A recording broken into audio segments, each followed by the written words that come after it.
সালাম আলাইকুম বিয়াস, সবাই কেমন আছেন? আশা করি সবাই ভালো আছেন। তো আমরা আসছি একটু ভাইসি মোল্লার সাথে ক্রিকেট ম্যাচ খেলার জন্য। তো আপনাদেরকে একটু মাঠের কিছু অংশ দেখানোর চেষ্টা করছেন।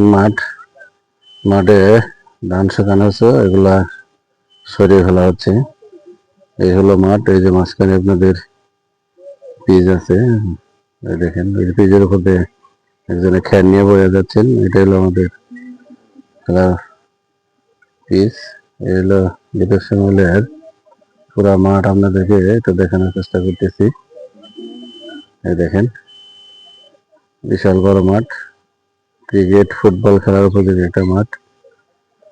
দেখেন, সবাই সবাই দোয়া করবেন যেন আমরা জয়লাভ করতে পারি। মাঠের কিছু অংশ আপনাদেরকে দেখানোর চেষ্টা করলাম। ধন্যবাদ সবাই।